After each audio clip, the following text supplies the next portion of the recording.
Hi guys, welcome to this week's episode of Recovery Talk. How are you guys holding up? I know November, it's getting, kind of, at least where I live, it gets kind of dark, it gets kind of cold and rainy.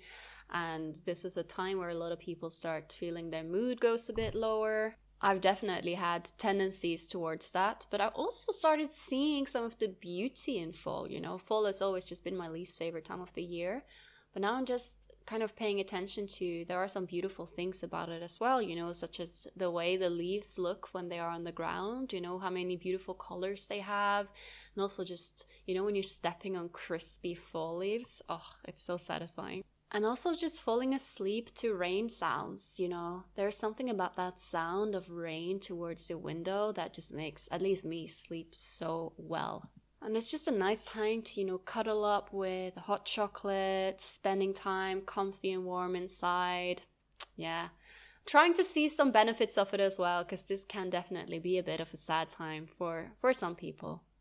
But anyways, guys, let's jump to today's topic. So today I want to explain one of my many concepts. I want to explain something that I refer to as the switch. Did I make this up? Yes, I am coining and creating another term. Not the word, the switch itself is a word used quite a lot about a lot of things, but I want to talk about the concept of the switch in eating disorders and recovery. I want to explain what the switch is, how to identify it within yourself, what to do if you have identified it within yourself, and also just a bit why I think it's so useful to know about this and why that has helped so many of my clients. I want to share some information that I hope can be helpful for some of you listeners. So, first of all, the traditional belief of eating disorders and the disorder thoughts and behaviors and feelings and urges is that someone feels really bad, for example, about their body or, whatsoever. They feel bad and therefore they restrict. And yeah, that sometimes is the case, 100%, if you have a day where you're just feeling kind of crap about your body, or maybe you got a comment that triggered you whatsoever, this can make the prospect of restriction seem more tempting, right? But what I see a lot of the time is that it is actually the act of restriction itself that can trigger certain thoughts and behaviors. So it can be a bit of a chicken and egg situation. And I think it's important to be aware that it can be both the chicken and the egg. And I think this is a common misunderstanding, both within treatment professional and also within people with eating disorders, right? That it is always, I guess, the chicken, but not the egg.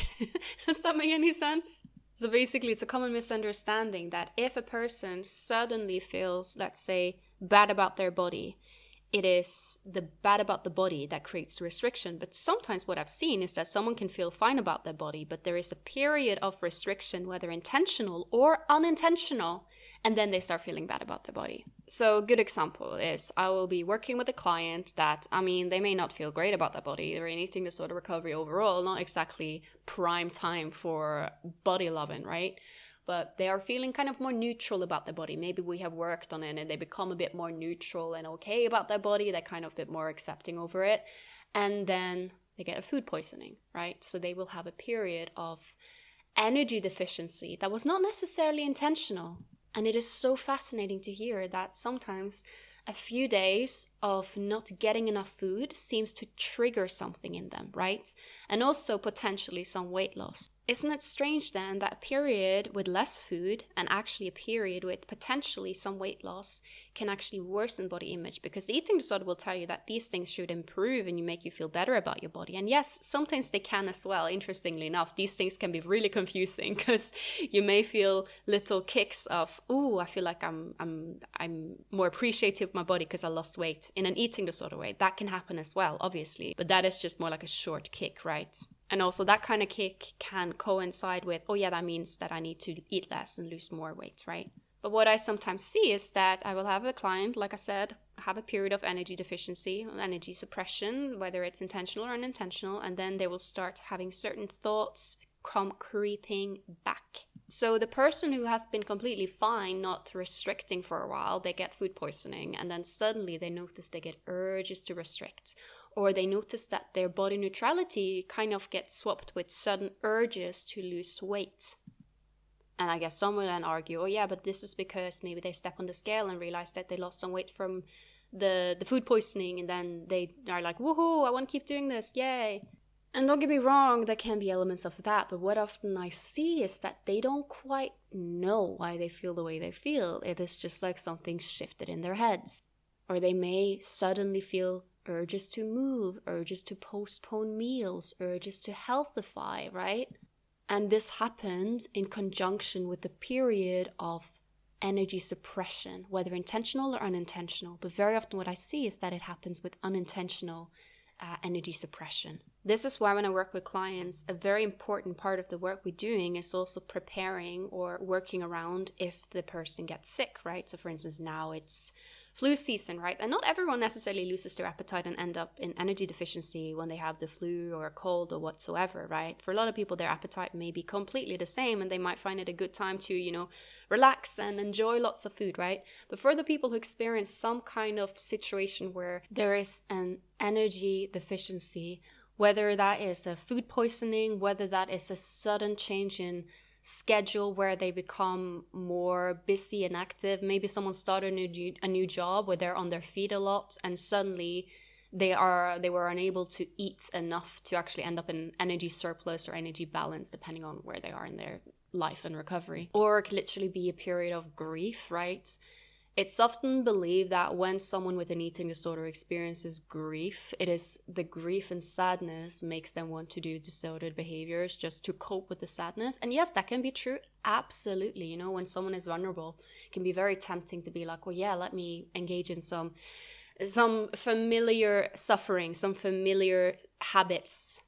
But also what I see is that the period of grief may create some appetite loss, which may create an energy deficiency, which then may create suddenly the person get urges to restrict, potentially also urges to move. And just a lot of weird disordered behaviors creep in, such as hyperfocus on what they're eating, when they're eating, hyperfocus on their bodies, right? And no, this won't be the case for everyone. It won't be. But I've seen this as a pattern in a lot of people. And this is what I'm calling the switch. So let's get back to the actual word and explain that. The switch essentially is when someone who has or have had an eating disorder, aka have that genetic predisposition, experiences a period of energy deficiency, whether it's intentional or unintentional, and they notice that something is switched on in their head. It is like there is a switch in their brain that gets flipped on when they are restricting. Again, whether it's intentional restriction or completely unintentional. And I think this is overall quite poorly understood within the treatment field of eating disorders. Like, yes, most practitioners, I hope, understand that the state of being undernourished and potentially underweight comes with certain cognitive side effects. You know what? Actually, not all of them do, which is quite shocking because that's like the bare minimum. But anyways, I would say a lot of them do understand that. But what is not always understood is that there is a switch that gets turned on by the state of undernourishment. And this is seen in studies such as Minnesota Starvation Study, and also it's also written about by Dr. Sean Gussinger is in the adapted to flee famine hypothesis. And this is why I think viewing eating disorders as just a mental disorder is a little bit reductive. I think they should also be viewed as metabolic conditions, as physical conditions, right? As essentially something clicks in the head when someone with that predisposition is experiencing an energy suppression. And I think this is also why a lot of people with eating disorders do say that their eating disorder started with a diet, right? This does not mean that they were just superficial, out of control, just wanted to go on a diet and then woohoo, whoopsie. This is not necessarily what it means. It means that they had the genetic predisposition, but dieting, which is an intentional period of energy suppression, set off something in their heads. And I think this switch phenomena and this genetic predisposition explains why a lot of people can go on a diet without necessarily experiencing this switch, because this switch is something that's present in people with an eating disorder with a genetic predisposition to it, and it's basically a period of energy suppression that switches it on. Most people who experience things such as having food poisoning or going through grief, they may experience, okay, yeah, they ate a little bit too little for a period of time. Again, with grief, not everyone reacts to grief by loss of appetite. Some people notice an increase in appetite or just the appetite is unaffected, right? But again, just using these as example. So someone without that genetic predisposition, someone without that switch may be able to just kind of, as they start getting their appetite back, they just go back to eating. Nothing really happens. It's just kind of like, oh, okay, cool. And I would also say that if someone is very self-aware and cautious, even if they have had an eating disorder, they may also be able to go back from a period of, let's say, grief or illness without falling backwards. But even those people may notice some weird thoughts and feelings popping into their heads. This is why I often argue that people with eating disorders are allergic to dieting.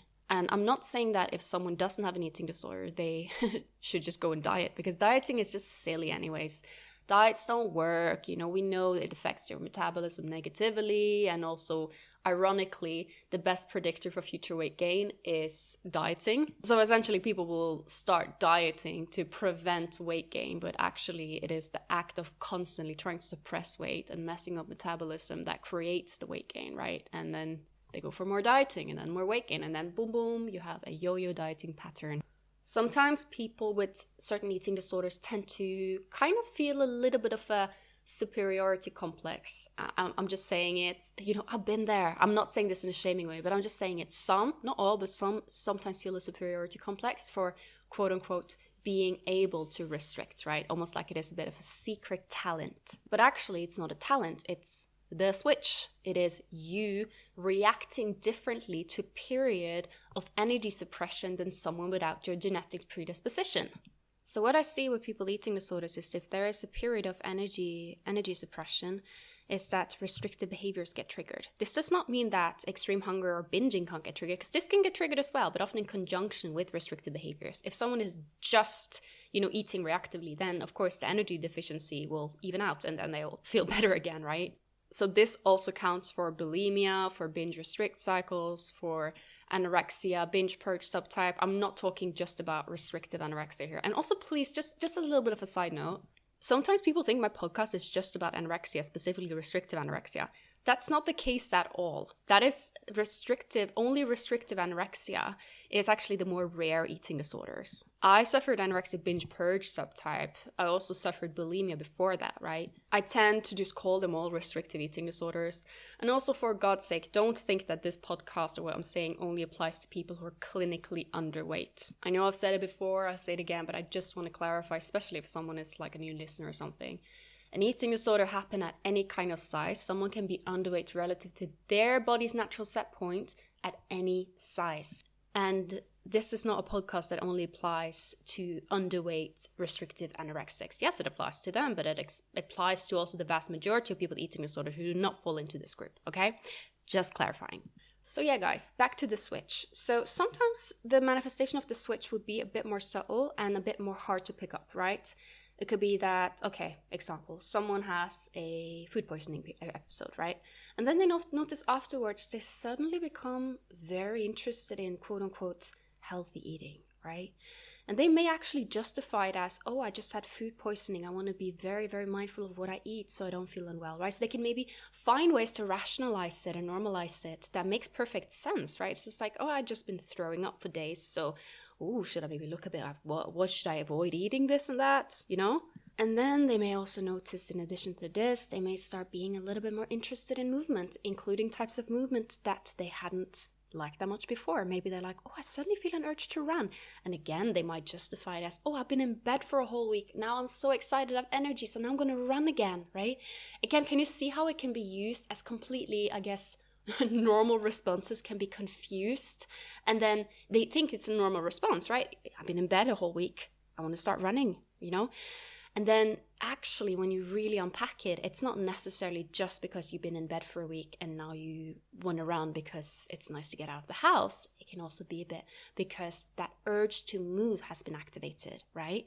And I know it can be so difficult to tell the difference between, is this something that I just genuinely want, or is this actually a bit of the switch being turned on? And I think that the best way to figure out is, if you don't do those behaviors, Do you feel anxiety and just strong, like restlessness? So for example, you've just recovered from a stomach bug and now you suddenly feel strong urges to run because you have been in bed all day, been in bed for a week and you want some fresh air. Okay, well, you can also solve that fresh air part by literally going outside and sitting on a bench.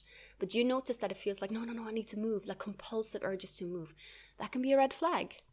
And I'm not saying that any kind of desire to run is always your eating disorder. But again, something to be mindful about if you are someone with an eating disorder in recovery and if you notice the urges get strong, right? And even if they aren't, I always advocate for rest in recovery. I just can't see any reason why not to. And same thing with the food part, right? Is it like gravitating towards choices that your eating disorder like, Do you notice food suddenly become more interesting? You suddenly spend more time thinking and planning food. Maybe you start becoming a bit more isolated, maybe a bit more rigid. Maybe you notice changes in your body image, right?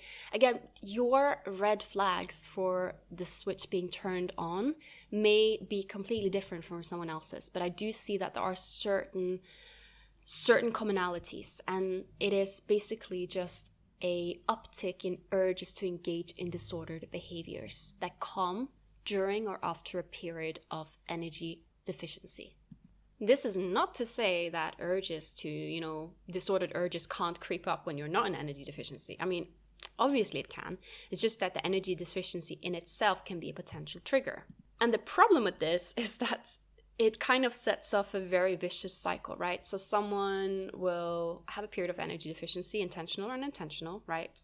Then they start feeling crap, more rigid, more restrictive, hating their body more, right? And then they engage therefore more in restrictive behaviors, more in attempts to weight suppression, right? And then it becomes a vicious cycle where one thing triggered the other, right? And the thing about an eating disorder, it will tell you that if you feel shit about your body, the solution is to lose some weight, right?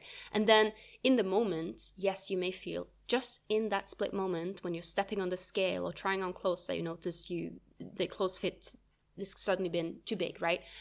You may feel in that split of a second or minute or in that moment, you may feel a little bit of a high, a little bit of a kick, a little bit of a dopamine hit. Yes, that is true, but that does not equate to a positive body image. Because if it were, then people with eating disorder would just have felt amazing about their bodies all the time, and usually they don't. They confuse the little kicks of approval from the eating disorder as, oh, I feel better about my body when I'm thinner. But instead, what I see is overall people who are fully recovered tend to rate their body image a lot higher than people who are in the depths of an eating disorder, even if they are in bigger bodies as recovered people. And I will also say that the people who tend to rate their body image the absolute worst, I'm just going to be honest and say it tends to be people in recovery, right? And I think a lot of people confuse recovery for being recovered. So if they feel like crap in recovery, they think, well, this just shows that I need my eating disorder to tolerate my body.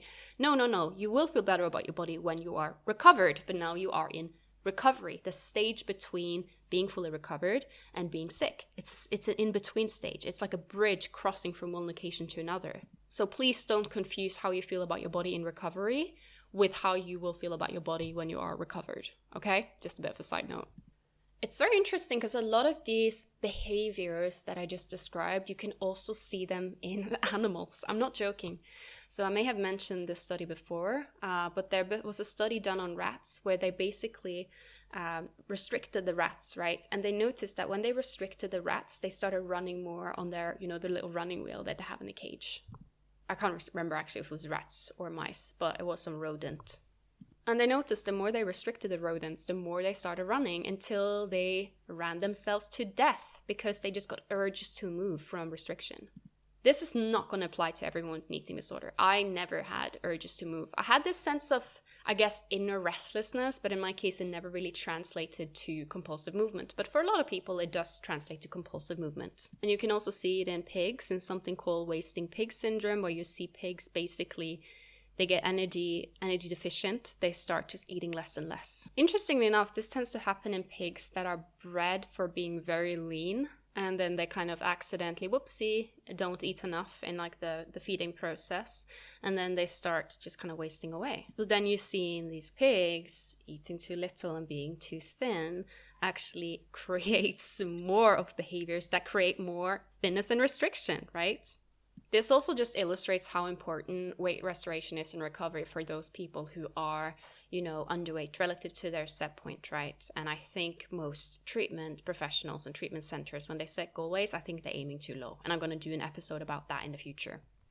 This is not to say that any kind of urge to move or to restrict is just all biological. Of course, there is psychology playing in here. I just think that we are doing ourselves a huge disservice by so heavily separating biology and psychology instead of looking at them as two mechanisms that really involve each other. And that's why I think when approaching eating disorders, you should see it as a condition affecting kind of every system in the body, really. You shouldn't just see it as a result of psychological trauma, right? And I think just the overall Freudian approach, where you see psychoanalysis and assuming that, oh yeah, let's fix this by figuring out what happened in your childhood, instead of, okay, let's refeed you, and then we can maybe start looking if there was something bad happening in your childhood. I think that is just starting in the wrong end, right? And I think that a lot of these things are neglected, not necessarily because people want to be bad or don't believe it exists. It's just because if you are, for example, a psychotherapist, you may not be trained in this. But this is also why increasingly I see people who are trained in the field of, let's say, for example, psychotherapy or just general psychology, more and more are seeking out information about the biology behind eating disorders, right? So if you are a psychologist or psychotherapist or coach or whatsoever who has been taught that when faced with a client with an eating disorder, the best thing to do is jump straight into figuring out childhood and what they're upset about instead of focusing on refeeding, weight restoration. And if you are here listening, seeking out different information, I want to really, really applaud you, because I know this is not always trained in your studies, right? I'm trained in psychology in addition to a few other things. And actually in my study, in my pensum book, curriculum book. In my curriculum book, there is actually information about eating disorders, the biology of eating disorders. I have a book that is about the biology of behavior, and then you see these things mentioned in that book. So please don't think this is some niche thing that I'm just making up, right? This is literally in the books, right? If you look at books that describe the biology of behavior. The problem is that this way of viewing eating disorder, even taking these things into account, isn't always part of the more mainstream approach, because there is a heavy divide between what is mental and what is physical, when actually eating disorders are a bit of both. So again, I want to applaud you if you are a therapist practitioner that are seeking out information to learn. I think that is so cool. I do it all the time. I always like listening and reading, because I don't know it all. Don't think that I know it all. I absolutely don't. I always seek out new information. You never stop learning. The day you stop learning is the day you stop living. And the science is always changing and improving, right? There are certain studies that really have stand the test of time. Hensel Key's Minnesota starvation study, that study is like 70 years old or something now. And it really has just stood the test of time. But again and again, I see so many very, very fascinating, interesting studies about eating disorders coming out, especially about things such as eating disorders can happen at any weight, the importance of proper refeeding, the harms of restriction. Studies are coming out about this all the time. Problem is, there is a huge lag between studies coming out and this actually being implemented in the approach, right? So please don't think if you have a therapist that's, your reaction coming into the therapy room with an eating disorder is, okay, how is your relationship with your mom? Don't think that they are just being silly or don't want you to eat or blah, blah, blah. It's just not necessarily been part of the training, right? And that is why people like me are working on making this information more accessible, whether it's for people with eating disorders or whether it's for treatment professionals, right? Okay, that was a bit of a rant about the science of eating disorders. But if you can resonate with what I'm saying with the switch, then be mindful of that, because it's so interesting when I talk to clients, even though I've never been inside their brains. I'm trying to get there sometimes. It's kind of my job. Even though I've never been inside of their brains, when I say the switch, when I say, oh, do you feel like it's something clicks when you're experiencing a period of restriction? Pretty much all of them just like, yeah, I do. And then they describe kind of what happens to them. Exactly what happens differs from person to person. Are some commonalities, but also differences, right? Some people say they get more energetic. Other people may notice that they just kind of get tired and grumpy and isolated, right? It does vary. But I would recommend you, if you are someone with this genetic predisposition to an eating disorder, be mindful of the switch, whether it is a period of intentional or unintentional restriction. I mean, I will obviously say don't seek out intentional restriction ever, because just like a person with peanut allergy shouldn't eat peanuts, a person with an eating disorder shouldn't go on a diet because it's an allergy towards dieting. It's an abnormal reaction, even physiologically, to a period of restriction. But yeah, even if it is a period of unintentional restriction, be mindful of the switch. And also remember, the best way, when you have noticed, oh crap, the switch has been turned on. What you need to do, you need to eat. You need to rest. You need to correct the energy deficiency. And very often what I see is that, honestly, sometimes just a few days of correcting the energy deficiency takes away a lot of the thoughts and behaviors. Again, I'm not saying that it automatically in every case cures it all, but I have actually spoken to people who said that actually just taking a few days, fully focusing on eating a lot and resting, they notice that certain thoughts just kind of lessen, right? So if something is triggered by energy suppression, then your number one priority should be to correct the energy suppression. Why the energy suppression happened, whether it's intentional or unintentional, whether you got tempted and went on a diet, you can work on these things and work on what made you fall into that trap of energy suppression. But first of all, you need to correct the energy suppression. And I think this is where a lot of people go wrong. They feel like they need to find out why they went on a diet, for example, to stop being on the diet. But actually, the other way around is better. You need to actually get off the diet, and then you can focus, oh, wow, that made me vulnerable. Maybe you realize, oh, that environment that I was in, maybe you were in a bit of a fitness environment and made you want to go on a diet, right? Then you can figure it out, but you need to correct the energy deficiency. So important. You need to be energy balanced, or probably also energy surplus, okay? Okay, so now I'm going to answer a listener question, and the listener question goes, Hi Amalia, how do you know if you are recovering on a low intake? Are there any signs to look out for to make sure you're eating enough? I'm also very scared I will eat too much, so this holds me back. Okay, rule of thumb, if you're suspecting that you're not eating enough in recovery, you probably are not eating enough in recovery. And also rule of thumb, if you feel like you're eating too much in recovery, you probably are not eating too much in recovery, because there's no such thing. There is no such thing as too much food in recovery. The only time where there may be such a thing as too much food in recovery is in the very, very, very early stages of recovery in the people, which is not everyone with eating disorder, but in the people who are in the risk group of refeeding syndrome, and therefore need to start kind of slow and steady with their intake, right? Gradually increase their intake to avoid refeeding syndrome. But even for this group, the refeeding syndrome risk is just in the very, very beginning. And once they're out of that, they can eat as much as they want. There is no such thing as too much food in recovery. So how do you know if you're not eating enough in recovery? That's a very good question. Again, if you suspect you're not eating enough, you probably aren't eating enough. That is the first rule of thumb.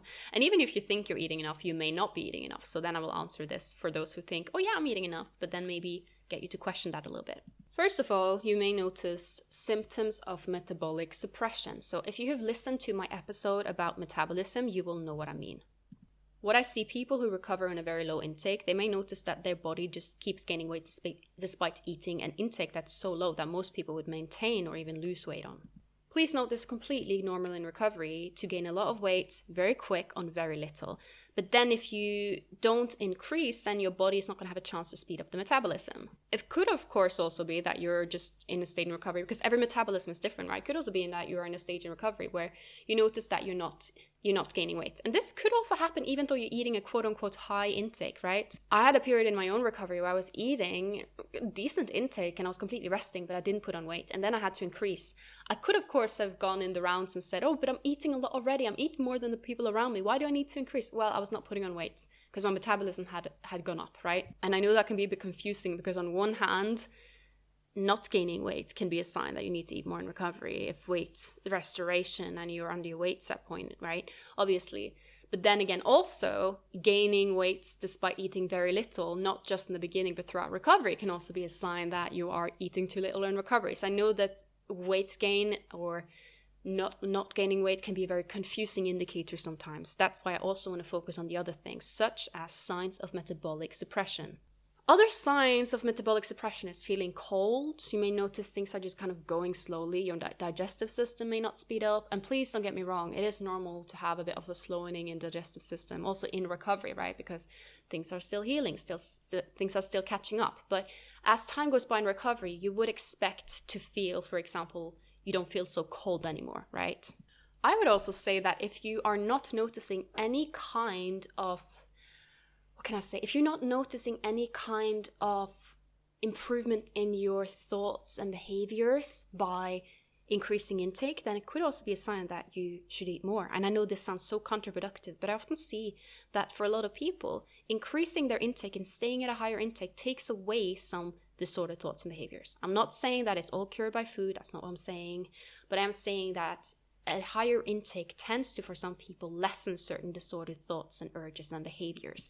And then obviously, good old hunger, right? If you're feeling more hungry, then you're not eating enough in recovery. Whether it's mental hunger or physical hunger, doesn't matter.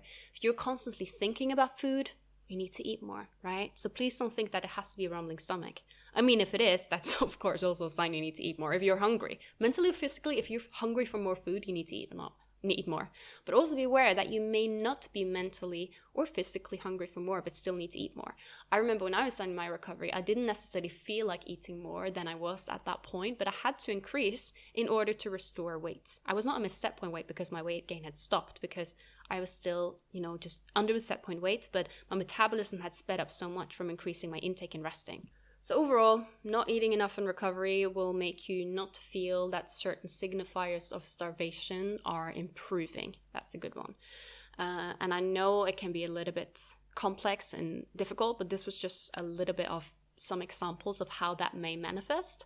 But I would say, as I said probably a few times, like 3 times before now, I'll say it again. If you are unsure if you're eating enough in recovery, you probably are not eating enough in recovery. And no, 2,000 calories is not the average intake for a healthy non-restricted person. The average intake for a healthy non-restricted person is far more than that, more in the 2,500 range, right? And you are supposed to eat to repair, to restore, to fix. So you need quite a lot of food, right? I see a lot of people in recovery who are in recovery, but they're eating like 2,000 calories and less and wondering why they are not feeling better, right? And it's like, you're still restricting. That's a low intake. And yes, I understand that in early recovery, that is maybe what some people eat, just to kind of start slow and steady if they are in the risk of refeeding syndrome. But it's just for most people, that's not enough. And I see that because the people who are in this intake will say that, signifiers of starvation haven't really improved. They notice they still have a lot of mental hunger or maybe even physical hunger as well. And it's very unfortunate because a lot of people, even people who are in professional treatment for eating disorders, are, in my humble opinion, underfed. And it's a shame. It's a shame.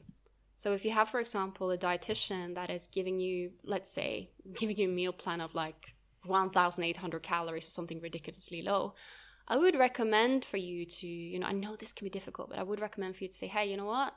I'm actually feeling hungry for more here. I think I need more food, And a good dietitian, first of all, wouldn't prescribe you that little, except for in the very, very early stages of recovery to refeed, right? If you're at risk of refeeding syndrome. But any dietitian that is working with would be like, oh yeah, then you can eat more, right? I think sometimes dietitians, they think, okay, well, here I have a client that's terrified of eating more food. Therefore, I'm going to make them comfortable by making a very low meal plan, very low intake, prescribing them a very low intake, because at least they'll keep them medically stable, right? Again, the bar is so low. They don't think you can handle more food. They just want to keep you out of hospital or whatsoever. They just want to keep you safe. And then they're just giving you a very low intake that kind of keeps you in quasi, but they're thinking, well, keeps you from not eating at all or engaging in XYZ behaviors, or they think so, but still obviously it's a restrictive intake. Just remember that your treatment professionals, whether it's dietitians or doctors or therapists, they're supposed to be on your side and help being against the eating disorder. They're not supposed to be on the side of the eating disorder. And I would recommend, if you're feeling like they are, communicate with them. Tell them, hey, you know what? I'm feeling ready to eat more. Then any good dietitian will be like, cool, let's work with that, right? And I know that there is so much shame for some people in asking for more food, but what is the alternative? And who's going to suffer the consequences of you being restricted in recovery? is not your dietitian. Your dietitian is going to go home and they're going to have their quality sleep and probably eat a lot more than what they just prescribed you, unless they're restricted themselves. But if you are someone who is being prescribed starvation amounts of food and you're constantly hungry and you're not allowed to eat more and you are beyond the stage of being at risk of refeeding syndrome. So this is not just managing so you don't get refeeding syndrome and then giving you more food, right? And if you are communicating that this is a too low intake for you and that you want to increase and you're still being told, no, you can't eat more than this, I would honestly recommend finding someone else to work with, because that is medical negligence. And I see this with people in bigger bodies with eating disorders sometimes, is that they will be prescribed somewhat a lower intake than people who are in smaller bodies, and also always presumed to have binge eating disorder when they actually have a restrictive eating disorder. And honestly, it's just ignorance. It's absolute ignorance. I do see changes happening in the field. I do see changes happening in awareness in the eating disorder organizations, in practitioners. I do see positive changes, but I still believe there is quite a few years lag before this is actually going to be implemented in most treatment. And I genuinely believe that one of the big problems in eating disorder treatments right now is underfeeding of patients and giving them too low goal weights and not encouraging them to find their body's natural set point weight range. That's my opinion, and increasingly the opinion of many other researchers and eating disorder survivors and advocates as well. But I'm choosing to stay optimistic, and again, remember that you are the one who will suffer the consequences by not doing what you know is going to help you recover, okay? And you are the one who's going to suffer the consequences if you know you're eating too little in recovery and you're not eating more and you're not communicating to your team that, hey, you know what? I think an increase is overdue here. Yes, they should know. Yes, they should push for it. But sometimes they don't. And that's just the reality of it. And I live in the reality. I work in the reality and I see reality every day. And I help people manage reality of the system, which is that it is at times not perfect. So yeah, long story short, if unsure, eat. And also, even if you're sure, you should still eat. Okay, guys, I hope you enjoyed this episode. And I look forward to talking with you guys next week.